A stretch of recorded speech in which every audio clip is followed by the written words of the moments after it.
नमस्कार मित्रांनो, मी प्राध्यापक डॉक्टर बालासाहेब किलचे चौफेर यूट्यूब चॅनलवर आपलं स्वागत आहे। मित्रांनो, आपण आजच्या व्हिडिओमध्ये इंडिया आघाडीत चाललंय काय या संदर्भात चर्चा करणार आहोत। 2024च्या ज्या काही होऊ घातलेल्या लोकसभा ज्या निवडणुका आहेत त्या निवडणुकाच्या दृष्टिकोनातून पंतप्रधान नरेंद्र मोदींच्या नेतृत्वाखाली जी काही एनडीए आघाडी आहे त्या एनडीएचा सामना करण्यासाठी देशातील जे काही विरोधी पक्ष आहेत त्या विरोधी पक्षांनी एकत्र येऊन इंडिया हे एक गठबंधन स्थापन केलं होतं आणि या इंडिया गठबंधनाच्या माध्यमातून जे काही देशातील भाजप विरोधी पक्ष आहेत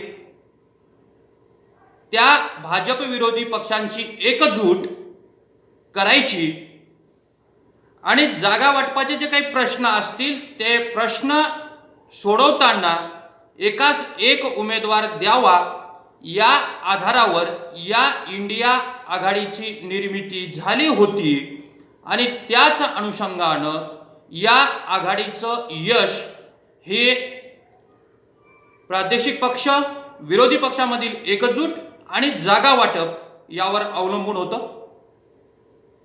परंतु नेमका देशातली राजकीय परिस्थिती बदलत असताना या इंडिया आघाडीत चाललंय काय हाही प्रश्न आपल्या सर्वसामान्य लोकांना सध्या पडतोय। ज्या जोरात इंडिया आघाडीची निर्मिती झाली, ज्या उद्देशाने इंडिया आघाडीची निर्मिती झाली त्याच उद्देशाला आता इंडिया आघाडीतील प्रादेशिक पक्ष बगल देऊ लागलेले आहेत की काय असा प्रश्न हा सर्वसामान्य लोकांना आता पडू लागला आहे। आणि त्यामुळं इंडिया आघाडीची स्थापना झाल्यापासूनच इंडिया आघाडी ही वादांकित होती आणि ही वादांकित असलेली आघाडी आता स्थापन झाल्यापासून इंडिया आघाडीतल्या ज्या काही कुरबुरी होत्या त्या कुरबुरी समोर येऊ लागल्या आणि त्यातूनच इंडिया आघाडीतले जे काही प्रस्थापित प्रादेशिक पक्ष होते त्या प्रस्थापित प्रादेशिक राजकीय पक्षांनी इंडिया आघाडीच्या विरोधी भूमिका घेतली आहे आणि त्यामुळं इंडिया आघाडीचं जे काही एकजूट दाखवली जात होती ती एकजूट आता विखुरलेली आहे मित्रांनो। मग आता ही एकजूट का विखरली आहे, कशामुळे विखरलेली आहे, या आघाडीच्या संदर्भात आघाडी का विखुरते याची आपण चर्चा करणारच आहोत। पण त्यापूर्वी इंडिया आघाडीच्या संदर्भात आपण ज्या वेळेस बोलतो आणि एनडीए आघाडीच्या संदर्भात ज्या वेळेस बोलतो त्यावेळेस भारतीय राजकारणाची स्थिती आपल्याला जाणून घेणं गरजेचं ठरतं। आणि मग भारतीय राजकारणाच्या संदर्भात आपण ज्या वेळेस बोलतो त्यावेळेस भारतीय राजकारणात आयाराम गयाराम ही संस्कृती मोठ्या प्रमाणात वाढलेली आहे आणि त्यामुळं या भारतीय राजकारणात कोणता राजकीय पक्ष कधी आपली बाजू बदलेल याचं काहीही सांगता येत नाही, ही वस्तुस्थिती आहे। त्यामुळे काय झालं मित्रांनो, आज एका राजकीय पक्षात असलेला नेता उद्या दुसऱ्या राजकीय पक्षाची युती आघाडी करताना दिसतो। मग ती युती आघाडी करत असताना त्यांची वैचारिक पार्श्वभूमी सारखी आहे का किंवा नाही आहे याचा काहीही विचार सध्याच्या राजकारणामध्ये केला जात नाही। आणि म्हणून मग एकंदरीतच या सगळ्या बाबींची ज्यावेळेस आपण चर्चा करणार आहोत त्यावेळेस या इंडिया आघाडीमधले जे काही प्रमुख पक्ष होते त्या प्रमुख पक्षामध्ये पश्चिम बंगालमध्ये ममता बॅनर्जी, बिहारमध्ये नितीश कुमार, महाराष्ट्रामध्ये उद्धव ठाकरे, शरद पवार, त्याच्यानंतर दिल्लीमध्ये आपचे अरविंद केजरीवाल असे अनेक नेत्यांची नावं आपल्याला या आघाडीच्या संदर्भात घेता येतील. उत्तर प्रदेशमध्ये अखिलेश सिंग यादव ही नावं आहेत. पण या आघाडीच्या संदर्भात ज्यावेळेस काही प्रश्न समोर येऊ लागले त्यावेळेस या आघाडीमध्ये ज्या काही चर्चा होणं क्रमप्राप्त होत्या त्या चर्चेला जी काही फेरी होती ती फेरी सुरू झाली. पण या प्रादेशिक पक्षांचं अस्तित्व काही अंशी या आघाडीमध्ये धोक्यात येते की काय अशी भीती या प्रादेशिक पक्षांना वाटू लागले. आणि त्यामुळं या आघाडीतील जे काही महत्त्वाचे जे काही प्रादेशिक पक्ष होते त्यामध्ये ममता बॅनर्जी यांनी आपली वेगळी चूल निवडलेली आहे आणि आम्ही स्वतंत्र भाजपशी सामना करणार आहोत आणि स्वतंत्र लढणार आहोत ही भूमिका या ठिकाणी घेतली. त्यानंतर आपच्या अरविंद केजरीवाल यांनी सुद्धा या ठिकाणी इंडियापासून थोडी फारकत घेण्याचा प्रयत्न केला आहे. मग हे पक्ष छोटे मोठे पक्ष इंडिया आघाडीपासून अलग होत असताना या इंडिया आघाडीचं संयोजकत्व ज्यांनी स्वीकारलं, या आघाडीसाठी ज्यांनी पुढाकार घेतलेला त्या आघाडीसाठी नितीश कुमार हे अत्यंत महत्त्वाचं नाव या आघाडीतलं होतं. पण झालं काय मित्रांनो, इंडिया आघाडीला सगळ्यात मोठा जर धक्का कोणाच्या माध्यमातून बसला असेल तर तो नितीश कुमारांच्या माध्यमातून बसला. आणि नितीश कुमार हे इंडिया आघाडी सोडून त्यांनी भाजपशी हात मिळवणी केलेली आहे. वास्तविक पाहता नितीश कुमार हे 18 महिन्यांपूर्वी एनडीए मध्ये होते. पण त्यांनी एनडीए सोबत फारकत घेऊन पुन्हा एकदा लालू प्रसाद यादवांशी जुळवून घेतलं आणि त्या ठिकाणी सरकार स्थापन केलं. एकंदरीतच नितीश कुमारांचं जे काही आजकालचं राजकारण पाहिलं तर या 20 वर्षात त्यांनी 9 वेळा मुख्यमंत्री पदाची शपथ घेतली. आणि ती मुख्यमंत्री पदाची शपथ घेत असताना त्यांनी प्रत्येक वेळेला वेगवेगळ्या पक्षांसोबत या ठिकाणी सत्ता स्थापन केलेली आहे. आणि मग ही सत्ता स्थापन केल्यानंतर आज त्यांना भारतीय राजकारणामध्ये पलटी राम या नावानं ओळखल्या जाऊ लागलेलं आहे. एकंदरीतच पाहिलं तर इंडिया आघाडीसाठी हा मोठा धक्का होता नितीश कुमारांचा. कारण इंडिया आघाडीच्या पंतप्रधान पदाचे उमेदवार म्हणून नितीश कुमारांकडे पाहिल्या जात होतं. परंतु नितीश कुमारांनीच आता इंडिया आघाडी सोडली आहे. त्यामुळं या इंडिया आघाडीमध्ये सगळं काही अलबेल आहे असं काही दिसून येत नाही. आणि त्यामुळे या इंडिया आघाडीचं भवितव्य काय असणार आहे, इंडिया आघाडीत कोणते घटक पक्ष राहतील, त्या घटक पक्षांचा मान सन्मान कसा राखला जाईल याचीही आपल्याला चर्चा करणं क्रमप्राप्त ठरतं. आणि म्हणून मग या इंडिया आघाडीच्या माध्यमातून उत्तर प्रदेश असेल, दिल्ली असेल, महाराष्ट्र असेल याबाबतची जागा वाटपाची जी काही चर्चा आहे ती चर्चा आता धुसर होत आहे. ती चर्चा काही पुढे जात नाहीये. पण महाराष्ट्रात मात्र या इंडिया आघाडीच्या बाबतीत महाविकास आघाडीच्या माध्यमातून जी काही चर्चा आणि जी काही वातावरण निर्मिती सध्या सुरू केलेली आहे ती सकारात्मक असल्याचं दिसून येतं. कारण त्याच्यामध्ये वंचित असेल, छोटे मोठे प्रादेशिक पक्ष असतील, त्या पक्षांना सामावून घेण्याची भूमिका ही महाराष्ट्रातील नेत्यांनी या ठिकाणी दाखवलेली आहे. आणि त्याच पद्धतीनं जागा वाटपांचाही जो काही सामंजस्यपणा दाखवलेला आहे त्यामुळं महाराष्ट्रात सध्या इंडिया आघाडीचं भवितव्य हे महाविकास आघाडीच्या माध्यमातून सध्या तरी आपल्याला दिसून येतं. एकंदरीतच या राजकीय परिस्थितीचा जर आपण विचार केला तर हे महाराष्ट्रामध्ये देशामध्ये इंडिया आघाडीला तडे का जात आहेत तर डिसेंबरमध्ये ज्या काही विधानसभेच्या निवडणुका झाल्या त्यामध्ये छत्तीसगड असेल, राजस्थान असेल, मध्य प्रदेश असेल या राज्यांमध्ये विधानसभा निवडणुकीत भाजपला जे काही घवघवीत यश मिळालं त्या यशाचा आधार आणि त्या यशाची भीती ही या ठिकाणच्या प्रादेशिक पक्षांना आता वाटू लागलेली आहे. आणि मग याच सोबत भाजपला जे काही विधानसभा निवडणुकीत जे काही बहुमत मिळालं आणि त्यावर एक मास्टर स्ट्रोक म्हणून जानेवारीमध्ये देशाचे पंतप्रधान नरेंद्र मोदी यांनी राम मंदिराचं उद्घाटन करून लोकसभा निवडणुकीचा बिगुल वाजवला आणि मग या राम मंदिराच्या मुद्द्याच्या अस्तित्वावरून प्रादेशिक पक्षांच्या मनात एक चलबिचल सुरू झाली आहे आणि त्या दृष्टिकोनातून आज देशामध्ये एनडीए आघाडीचं नरेंद्र मोदी यांचं जे काही स्थान आहे ती आघाडी ही अत्यंत भक्कम स्थितीत असल्याचं सध्या तरी दिसून येत आहे. भविष्यात काय होईल हे सांगता येत नाहीये. पण एकंदरीतच भाजपच्या साठी आणि एनडीए साठी डिसेंबर आणि जानेवारी महिन्यामध्ये या ठिकाणची परिस्थिती ही खूप बदललेली आहे आणि त्यामुळं 2024च्या लोकसभा निवडणुकीच्या संदर्भात जर आपण पाहिलं तर या ठिकाणी भाजपसाठी अत्यंत असं पोषक वातावरण निर्माण झाल्याचं आपल्याला दिसत असलं तरी सुद्धा भारतीय मतदार हा जागृत मतदार आहे आणि तो योग्य पद्धतीनं निर्णय योग्य वेळी घेतोय हे आपल्याला वेळोवेळी दिसून आलेलं आहे. म्हणून आज जरी एनडीए भक्कम स्थितीत असलं तरी येणाऱ्या काळामध्ये या ठिकाणचं देशामधलं जे काही राजकीय वातावरण आहे ते या ठिकाणी बदलू शकतं. याचीही आपल्याला चर्चा करणं गरजेची आहे.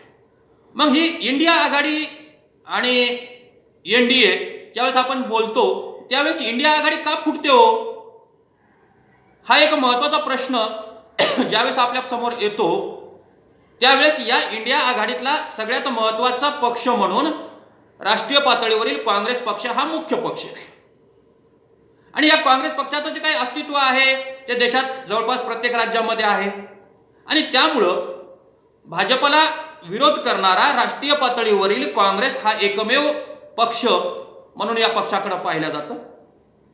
आणि मग या काँग्रेस पक्षाची आजची सद्यस्थिती जर पाहिली तर राजकीय परिस्थिती ही काँग्रेसची चांगली नाहीये.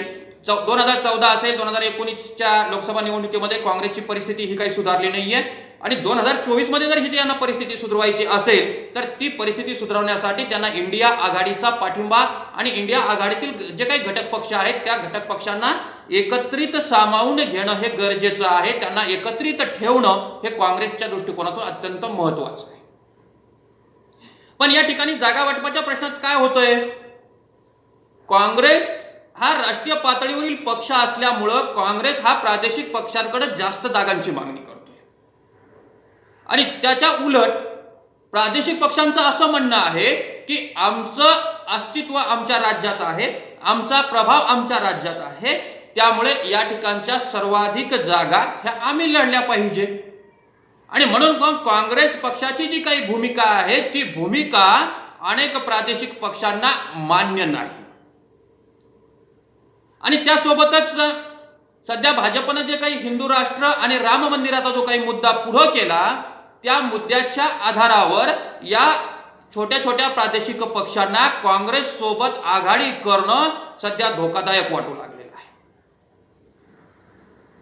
तसेच सध्या देशामधल्या ज्या काही स्वायत्त संस्था आहेत त्यामध्ये ईडी असेल, सीबीआय असेल, या संस्थांच्या माध्यमातून जे काही विरोधी पक्ष असतील त्या विरोधी पक्षांच्या राजकीय नेत्यांच्या चौकशा या ठिकाणी मोठ्या प्रमाणात सुरू झालेल्या आहेत.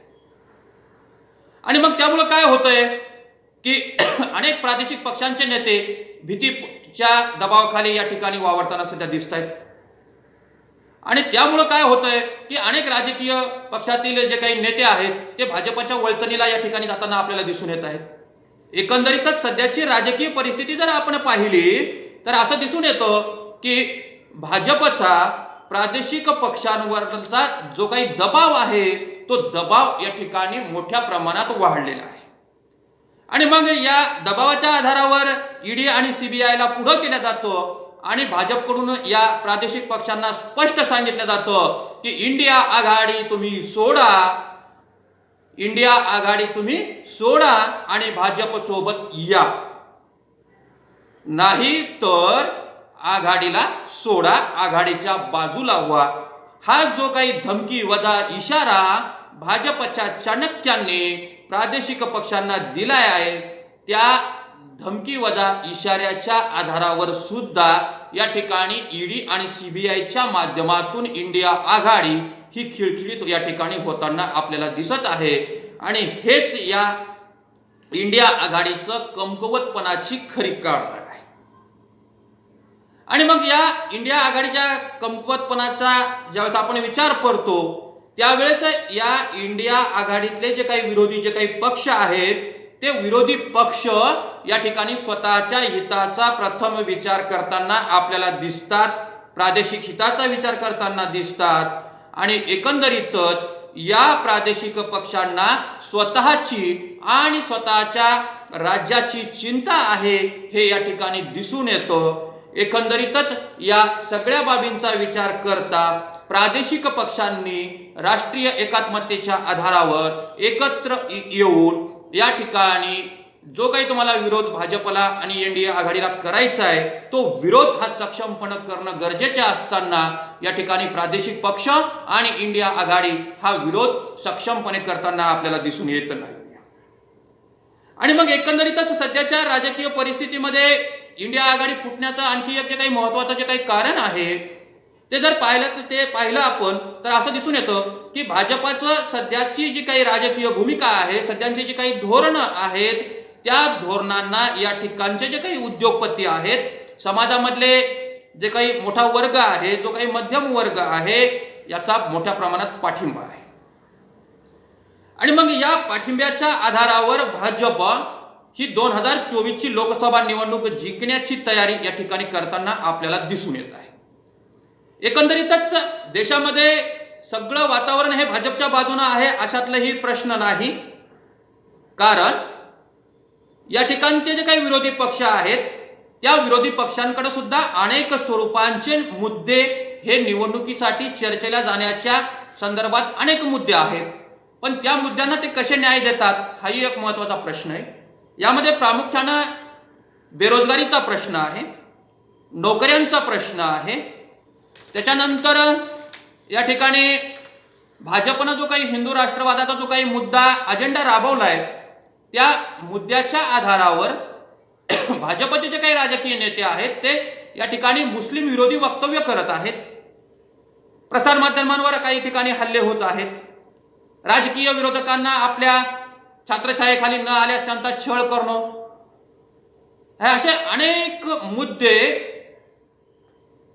आणि याचा विरोध राजकीय पक्ष करताना आपल्याला दिसत आहे. त्याच पद्धतीने डिसेंबरमध्ये जे काही संसदेचं अधिवेशन झालं त्या संसदेच्या अधिवेशनामध्ये जवळपास विरोधी पक्षांच्या 140 खासदारांना निलंबित केलं. असे अनेक मुद्दे या विरोधी पक्षांकडे आहेत. पण हे मुद्दे या पक्षांना एकत्र ठेवू शकत नाहीत ही वस्तुस्थिती आहे. कारण भाजपचा तसा या प्रादेशिक पक्षांवर दबाव आहे. आणि म्हणून या सगळ्या बाबीचा ज्यावेळेस आपण गांभीर्याने विचार करतो त्यावेळेस इंडिया आघाडीमधली वैचारिक एकता ही या ठिकाणी दिसून येत नाही. आणि त्यामुळं इंडिया आघाडीचं भवितव्य हे थोडं अंधारमय होताना दिसून येतं. कारण कालच प्रकाश आंबेडकर म्हटले की इंडिया आघाडी राष्ट्रीय पातळीवर इंडिया आघाडीचं अस्तित्व राष्ट्रीय पातळीवर इंडिया आघाडीचं अस्तित्व संपलेलं आहे.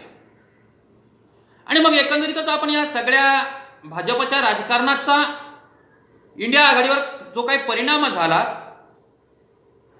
त्याचा विचार करता भाजपचा हिंदू राष्ट्रवाद आणि विकासाची संकल्पना या मुद्द्यांना विरोधी पक्षांना तोडगा काढता आलेला नाहीये, आणखी उत्तर मिळालेलं नाहीये. आणि म्हणून आजच्या परिस्थितीमध्ये इंडिया आघाडी विशेषतः एनडीएचा आणि भाजपचा जो काही हिंदू राष्ट्राचा जो काही अजेंडा आहे त्या अजेंड्याचा मुकाबला करू शकत नाही ही वस्तुस्थिती आहे. आणि मग एकंदरीतच या हिंदू राष्ट्रवादाचा ज्यापर्यंत हे प्रादेशिक पक्ष मुकाबला करू शकत नाहीत तोपर्यंत भाजपशी लढणं हे यांच्या समोरचं एक मोठं आव्हान आहे. आणि त्यामुळं इंडिया आघाडीला भाजपचा सामना करणं हे कठीण जातं. आणि त्या दृष्टिकोनातून आज इंडिया आघाडीची जी काही शकलं उडत आहे ती शकलं या ठिकाणी या इंडिया आघाडीच्या राजकीय नेत्यांनी एकत्र येऊन थांबवली पाहिजे, तेव्हाच ते भाजपचा पराभव करू शकतील. अन्यथा इंडिया आघाडी हा भाजपचा सामना करू शकत नाही, ही वस्तुस्थिती आहे.